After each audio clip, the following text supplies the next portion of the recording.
The outsider.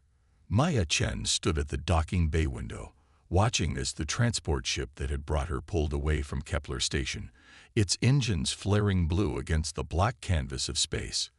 Behind the departing vessel loomed the magnificent spiral of the Andromeda Galaxy, its arms sweeping across the starfield like brushstrokes of cosmic light. She pressed her palm against the transparent aluminum, feeling the subtle vibration of the station's systems through her fingertips. "This is really happening," she whispered to herself, still not quite believing it. Maya was the first human ever admitted to the Galactic Academy of Sciences, the most prestigious educational institution in the known universe. For 3 centuries, the Academy had been the exclusive domain of the founding species, the Altarians, Proxians, and Vega Collective, who had achieved interstellar travel millennia before humans had even mastered electricity. In the 50 years since Earth had been discovered and welcomed into the galactic community, humans had been fighting an uphill battle for respect. Most species viewed them as quaint curiosities at best, dangerous primitives at worst. "Excuse me, are you lost?" The voice that broke into her thoughts had the characteristic harmonic overtones of an Altarian.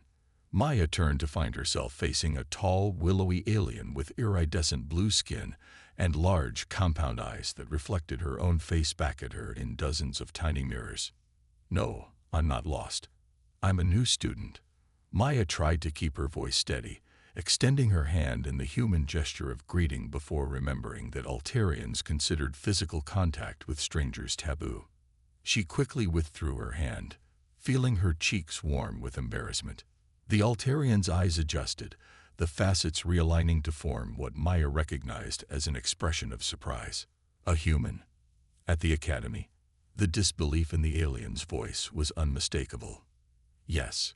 Maya Chen, Earth, specializing in applied mathematics and cognitive processing." She forced herself to stand straighter, meeting the gaze of the much taller being. "Fascinating." The word dripped with condescension. "I wasn't aware humans had advanced sufficiently in mathematical theory to qualify for academy instruction. Our assessment metrics must have been adjusted." Maya bit the inside of her cheek to keep from responding. This was exactly what she had been prepared for by her mentors back on Earth. "Interesting theory," she said instead, "but I qualified under the standard admission protocols. No adjustments necessary." The Altarian made a sound that might have been a laugh, though it reminded Maya more of wind chimes in a storm. "I'm Professor Zyle Thrax. I teach advanced dimensional calculus. Perhaps we'll have the opportunity to test your qualifications in my class." With that, he glided away, his robes trailing behind him like a comet's tail. Maya exhaled slowly. One interaction down, countless more to go.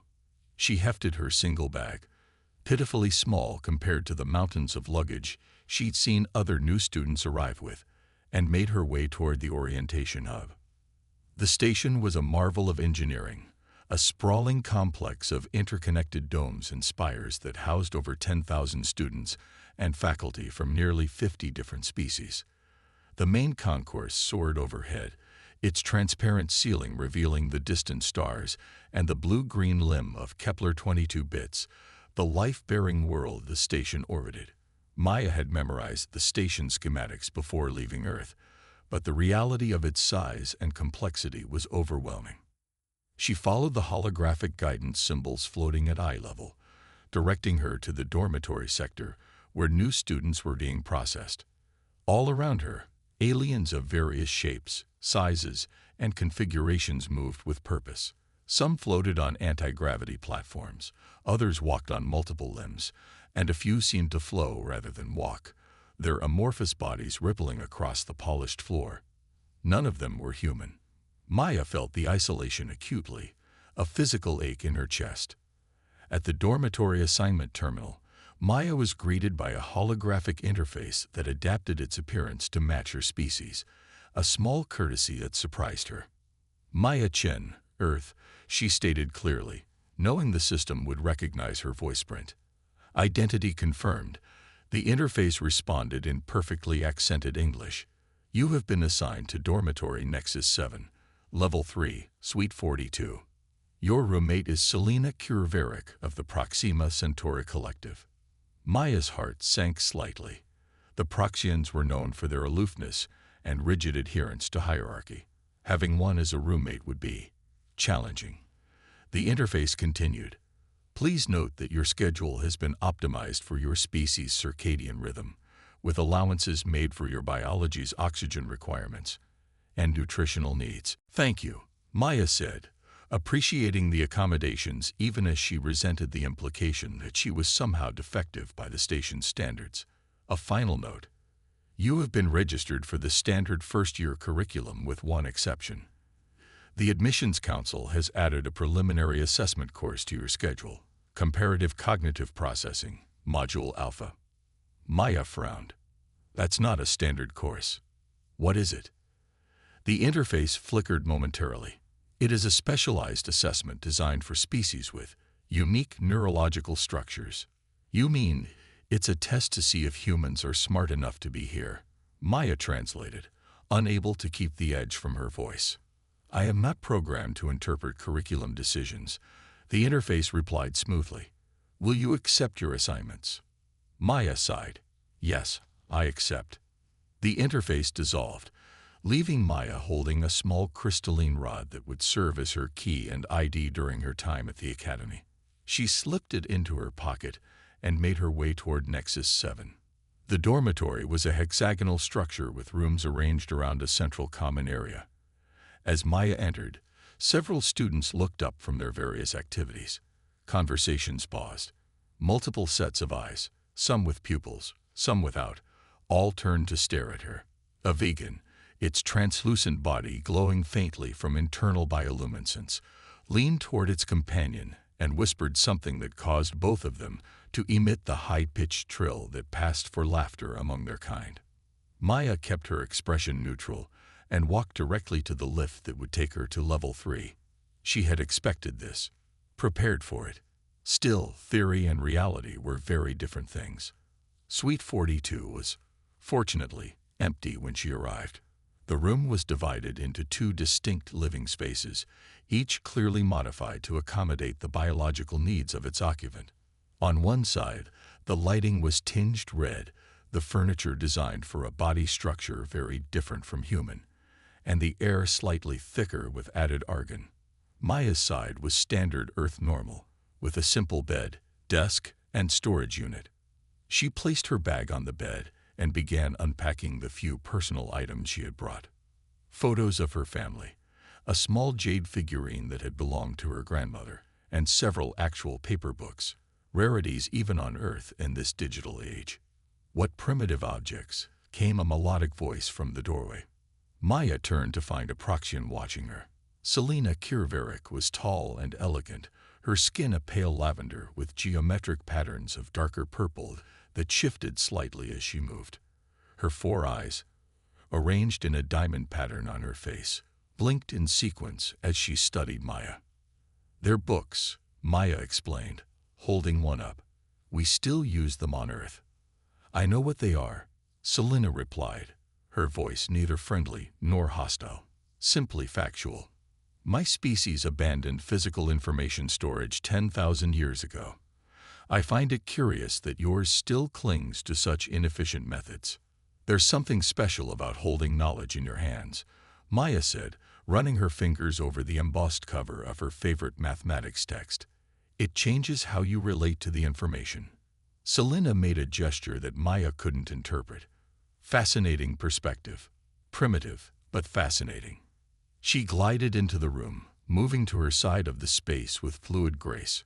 I must inform you that I requested a roommate exemption when I learned I would be paired with a human, but the Housing Administration denied my appeal.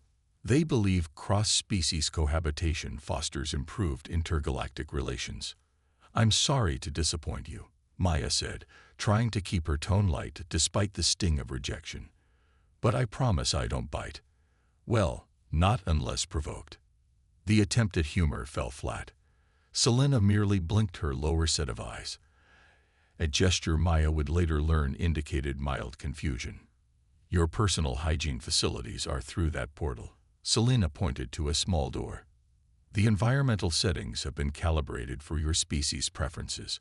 I would appreciate if you would restrict your use of water to designated times, as the sound is disruptive to my meditation practice. I'll do my best, Maya promised. This was going to be a long academic year. A soft chime sounded throughout the suite. First-year orientation begins in 30 minutes. An automated voice announced. Attendance is mandatory. Maya quickly finished unpacking and changed into the standard academy uniform that had been provided for her, a form-fitting jumpsuit in the deep blue that designated first-year students. The material was strange against her skin, seemingly adjusting its temperature and texture to her body's needs. As she made her way to the orientation hall, Maya couldn't help noticing the way other students gave her a wide berth in the corridors, as if humanity might be contagious. She kept her chin up and her eyes forward, refusing to show how deeply their rejection cut. The orientation hall was a vast amphitheater, capable of holding all 500 first-year students. Maya found a seat near the back, hoping to avoid drawing further attention to herself. A moment later, to her surprise, someone sat down beside her. She turned to find herself face to face with a Betelgeusian, a species known for their curiosity and adaptability. This one was shorter than most, with russet-colored fur and large expressive eyes. "You're the human," the alien said, their translator rendering their complex language into slightly accented English. "I was hoping to meet you. I'm Torque." Startled by the friendly approach, Maya smiled cautiously. "Maya Chen. Nice to meet you, Torque. I've never met a human before. Your species is considered quite the enigma, you know. Technologically primitive but conceptually advanced. Physically fragile but remarkably adaptable. Politically chaotic but culturally vibrant. We're full of contradictions," Maya agreed, finding herself warming to the alien's enthusiastic assessment. "The most interesting contradiction," Torque continued, lowering their voice conspiratorially, "is how you consistently perform beyond projected cognitive parameters. Your species' mathematical intuition, in particular, has confounded our best xenopsychologists." Before Maya could respond to that intriguing statement, the lights dimmed and a holographic figure materialized at the center of the amphitheater. High Chancellor Valorex, head of the academy, was an ancient Altarian whose blue skin had faded to a pale azure with age. His compound eyes swept the room, seeming to make contact with each student individually. "Welcome, seekers of knowledge." His voice resonated through the hall without technological amplification, a biological trait of elder Altarians. You join a tradition of excellence that spans millennia. Each of you has been selected from among billions of your kind, deemed worthy to pursue the highest levels of understanding the universe has to offer. He paused, his gaze lingering briefly on Maya, making her shift uncomfortably in her seat. "This year marks a historic expansion of our community," he continued. "For the first time, we welcome a representative of Sol 3, Earth, into our midst. This decision was not made lightly, and has been the subject of considerable debate among the faculty." Murmurs rippled through the assembly. Maya felt the weight of hundreds of alien eyes upon her. "The academy has always been a place of testing boundaries," Valorex stated, "of challenging assumptions.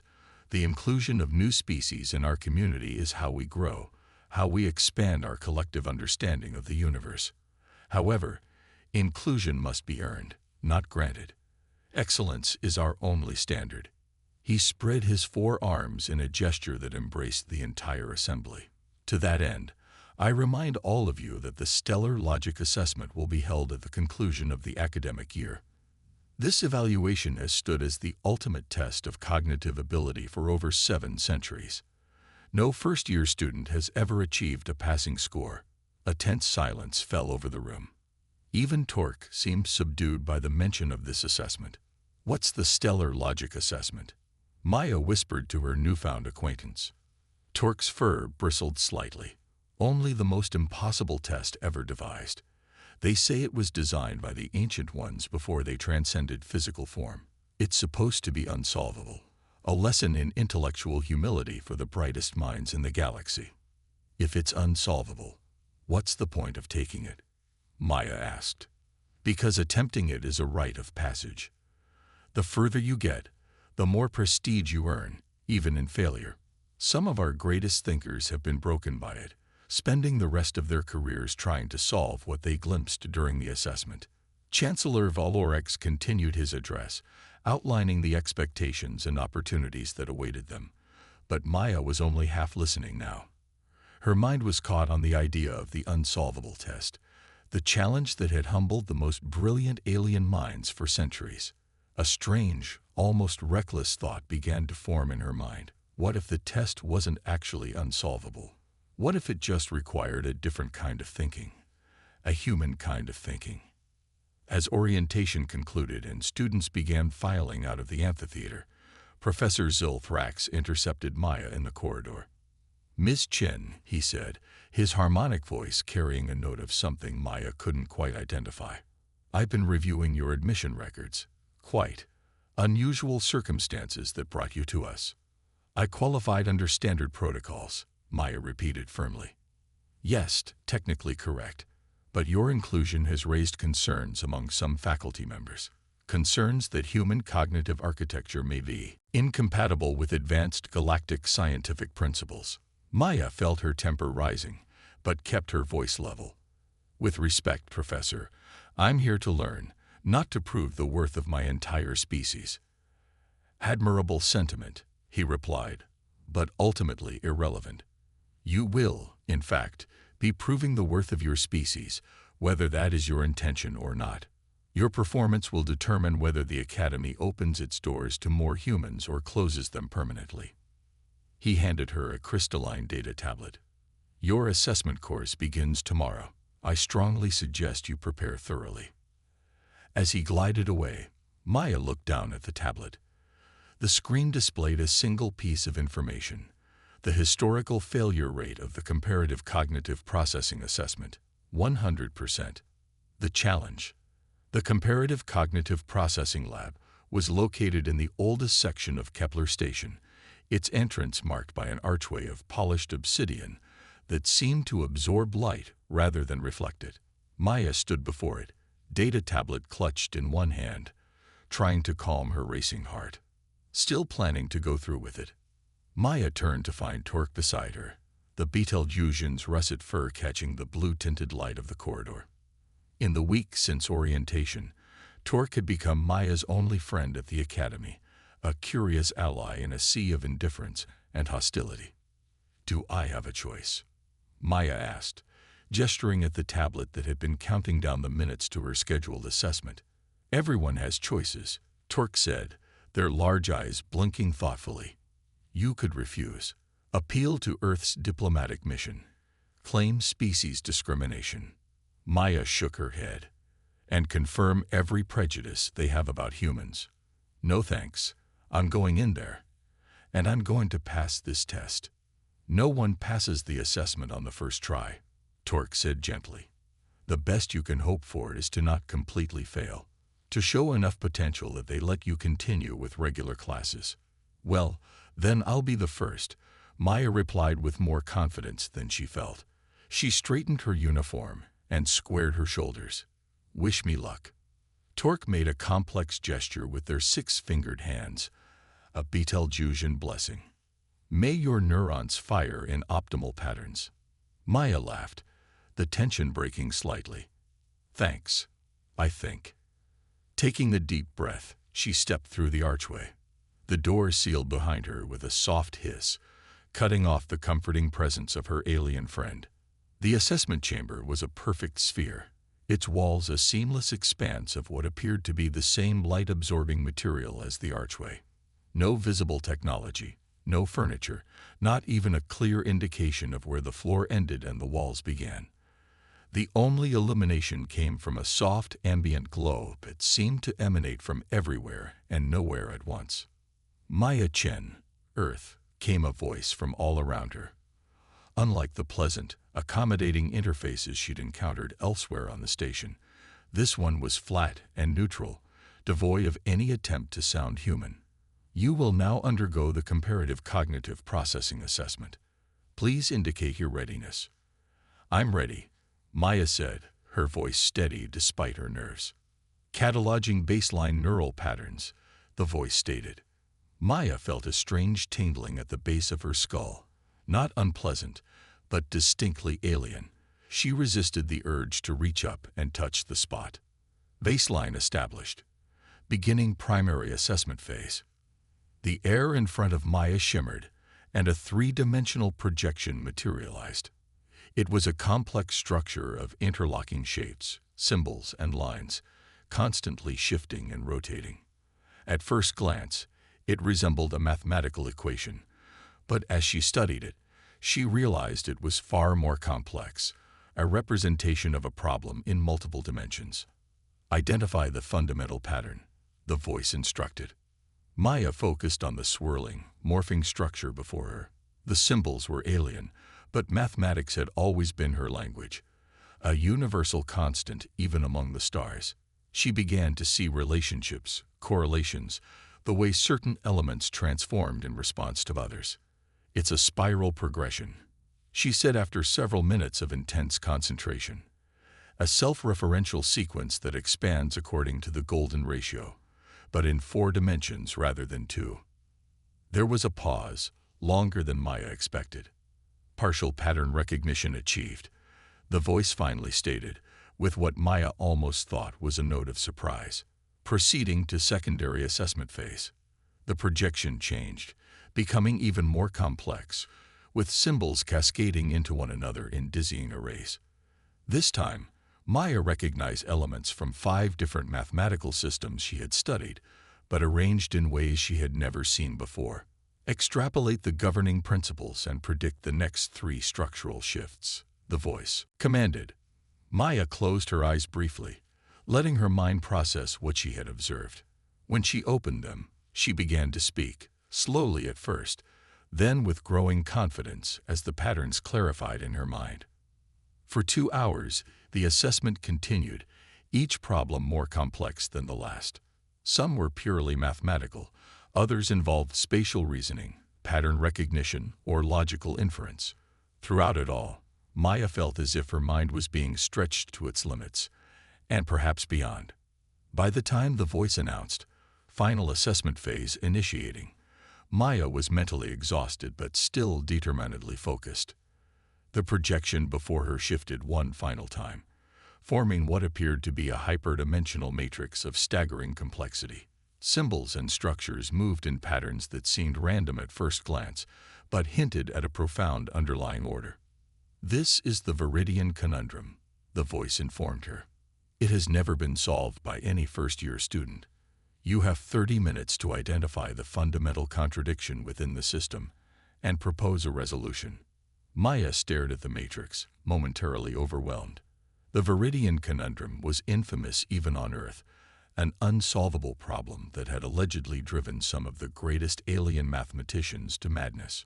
She took a deep breath and forced herself to look beyond the intimidating complexity, to see the problem fresh, without preconceptions.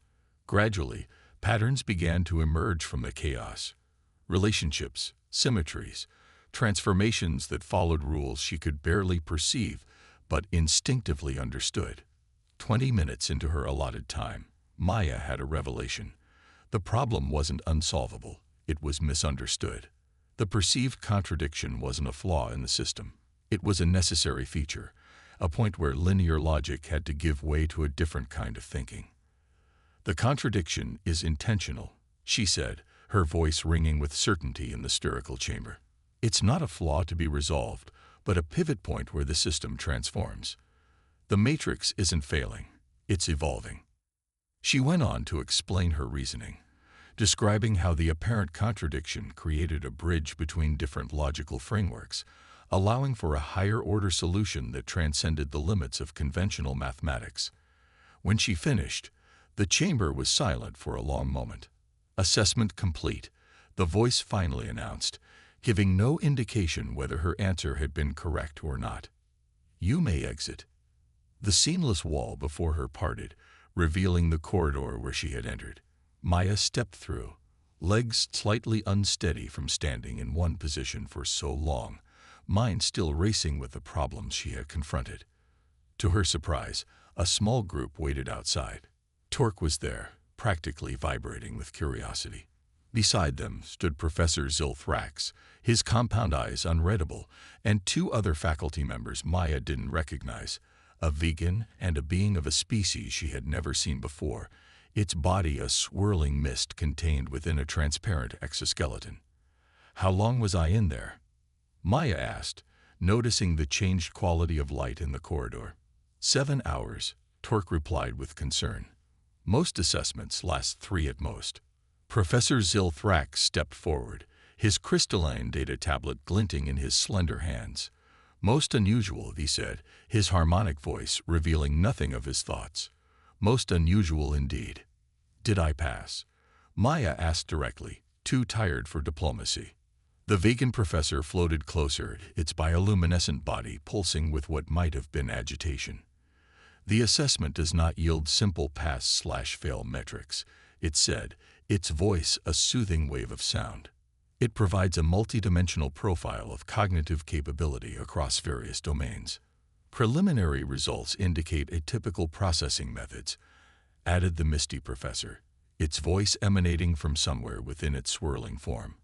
"Highly irregular pattern recognition. Non-standard logical frameworks. Is that good or bad?" Maya pressed, growing frustrated with their evasiveness. "It is unexpected," Professor Zilthrax admitted. "You will be notified of the full evaluation within 3 station cycles." Without further explanation, he turned and glided away, the other professors following in his wake. Torque moved closer once the faculty had departed. "What happened in there? You look like you've been running mental marathons." "I think I have," Maya said with a weak smile. She described the assessment as best she could, though some of the problems defied easy explanation. "You attempted the Viridian conundrum." Torque's fur stood on end in what Maya had learned was an expression of astonishment. "And you think you solved it?" "I don't know if I solved it exactly," Maya hedged. "I just saw it differently than maybe others have before." Torque studied her with new interest. "This will cause quite a stir among the faculty. No one expects first years to even comprehend the conundrum, let alone offer a novel interpretation." "Well, they didn't seem thrilled," Maya observed, beginning to walk slowly back toward the dormitory section, her body craving rest even as her mind continued to race. "Altarians like Zilthrax value tradition and established hierarchy," Torque explained, keeping pace beside her. "Your performance may have disrupted certain expectations." "Story of my life," Maya sighed. "Being human among aliens means always disrupting expectations. Perhaps that is your species' greatest strength," Torque suggested thoughtfully. "You see patterns where others see only chaos. You find simplicity within complexity." Maya considered this as they walked. Was that true? Did humans possess some unique cognitive perspective that other species lacked? Or was it simply that, as newcomers to galactic society, they approached problems without the weight of millennia of established thinking? 3 station cycles later, approximately 72 Earth hours, Maya received her assessment results. She was sitting alone in the dormitory common area, studying for her xenophysics class, when her personal tablet chimed with the notification. She opened the message with trepidation. The results were displayed as a complex 3-dimensional graph, comparing her performance across multiple cognitive domains to various species normals.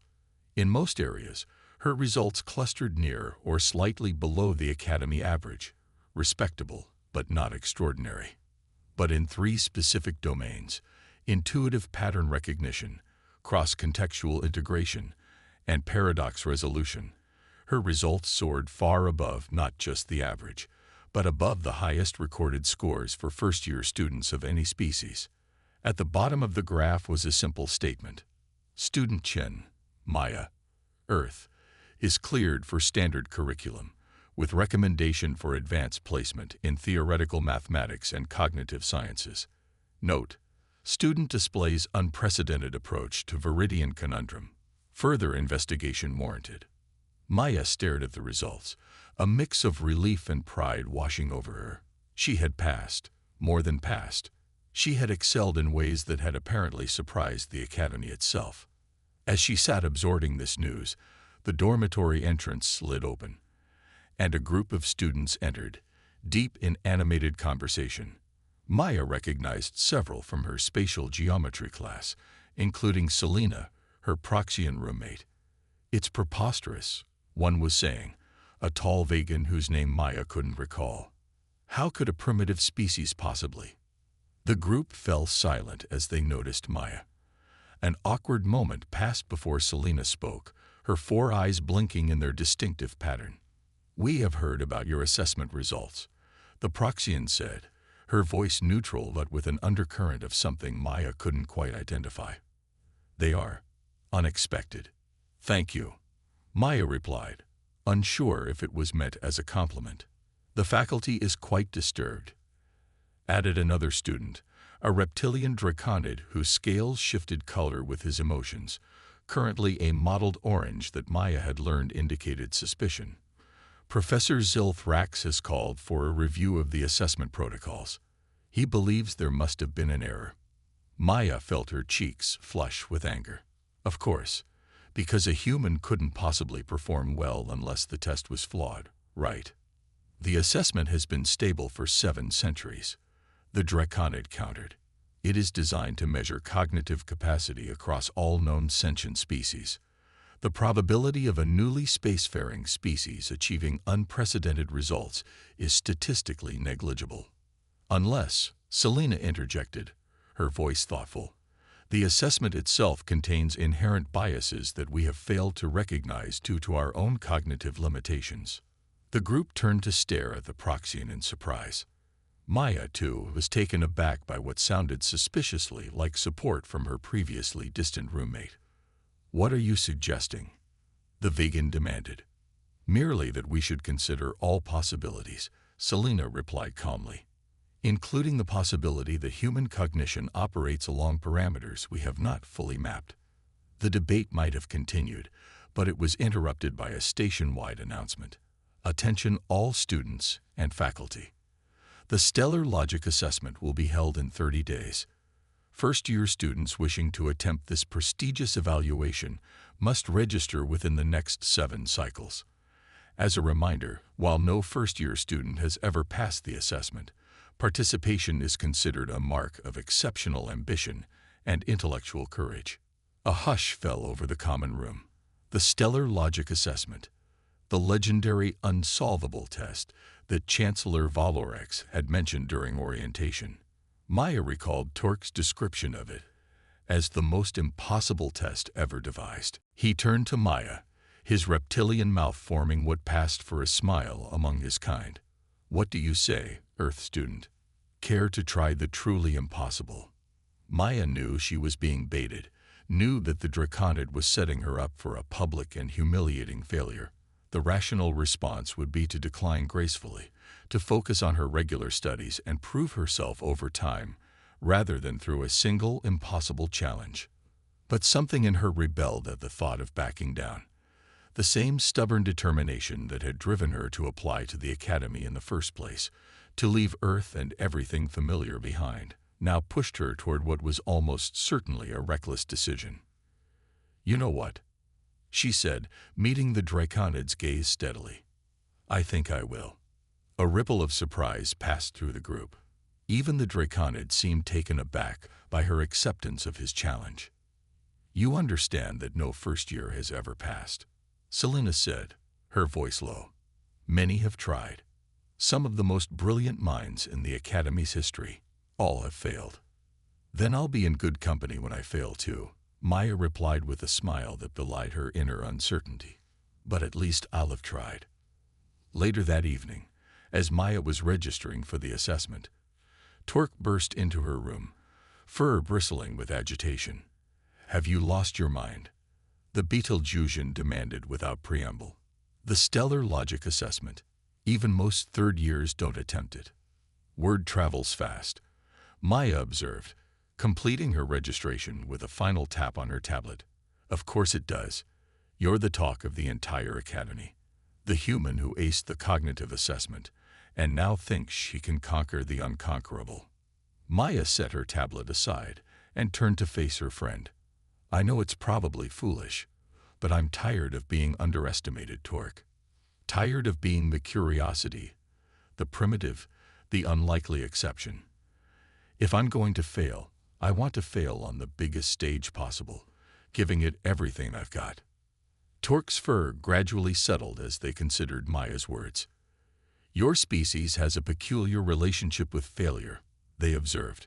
You seem to court it, almost embrace it, rather than avoid it at all costs as most rational beings would.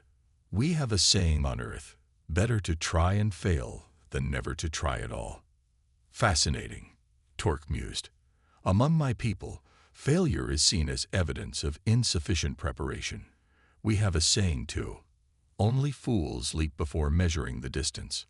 Maya laughed. We have that one too. We just don't always listen to it. Torque settled onto the edge of Maya's desk, their posture indicating they had moved from alarm to resignation. If you're determined to do this, you'll need help preparing. The assessment draws from every field of study, every discipline the academy teaches. Will you help me? Maya asked, genuinely touched by the offer. Torque made the gesture that was their species' equivalent of a sigh. Against my better judgment, yes. And we should speak with Professor Lithane in theoretical mathematics. They've studied the assessment more extensively than anyone else at the academy. Maya raised an eyebrow. Why would a professor help me prepare? Most of the faculty seems to wish I wasn't here at all. Professor Lithane is different, Torque explained. They believe the assessment contains hidden truths about the nature of consciousness itself. They've dedicated their career to understanding it, not conquering it. I think they'll be intrigued by your unique cognitive approach. Over the next 30 days, Maya's life became a whirlwind of intensive preparation. By day, she attended her regular classes, maintaining the excellent performance that had begun to earn her grudging respect from some of her instructors. By night, she worked with Torque, and to her surprise, Professor Lithane, an ancient Proximian whose additional eyes had evolved to perceive quantum probabilities directly. The professor was unlike any faculty member Maya had encountered. Where others saw her humanity as a limitation, Lithane seemed to view it as a fascinating variable in an ongoing experiment. They subjected Maya to a battery of cognitive exercises, pushing her to the limits of her mental endurance, then analyzing the results with an enthusiasm that bordered on obsession. Remarkable, they would often murmur, reviewing Maya's solutions to the practice problems they devised. You approach from angles I would never consider. You see shortcuts where I see only the long path. Is that going to help me with the assessment? Maya asked one evening, massaging her temples after 6 hours of continuous mental exertion. Help? Perhaps, or perhaps not. The professor's many eyes blinked in sequence. The assessment isn't merely difficult, Maya Chen of Earth. It is by design, beyond the reach of conventional intelligence. It was created by the ancients to demonstrate the limits of conscious thought. Then why does the academy keep administering it? Maya wondered. What's the point of a test designed to be failed? Because failure itself is instructive, Lithane replied. How we fail, where we falter, what blinds us, what confuses us, reveals more about the nature of our intelligence than any success ever could. The professor leaned closer, their voice dropping to a near whisper. But between us, I have always harbored a heretical thought. What if the assessment isn't truly unsolvable? What if it merely requires a kind of cognition so rare, so unique, that in 7 centuries no student has possessed it? Maya felt a chill at these words. And you think I might have this unique cognition? I think, the professor said carefully, that you think differently than any student I have encountered in 900 years of teaching. Whether that difference will be enough. They spread their upper limbs in a gesture of cosmic uncertainty. That we shall discover together. The day of the stellar logic assessment arrived with little fanfare, at least for most of the academy. For the 37 students who had registered to attempt it, however, it was a day of nervous anticipation and solemn preparation. Maya was surprised to discover that she was the only first-year who had registered. Most of the others were third- and fourth-year students, with a few ambitious second-years among them. As they gathered in the antechamber of the Great Hall, where the assessment would take place, Maya could feel their curious stares. A tall Altarian approached her, his compound eyes shifting to focus on her face. "You're the human," he stated without introduction. "I'm Vexlor, fourth-year quantum topology." "Maya Chen," she replied, extending her hand before remembering the Altarian taboo. She quickly withdrew it. To her surprise, Vexlor extended his own hand in the human gesture. "I've been studying your species' customs," he explained, "and I wanted to meet the first year who's caused such a stir among the faculty." They shook hands briefly.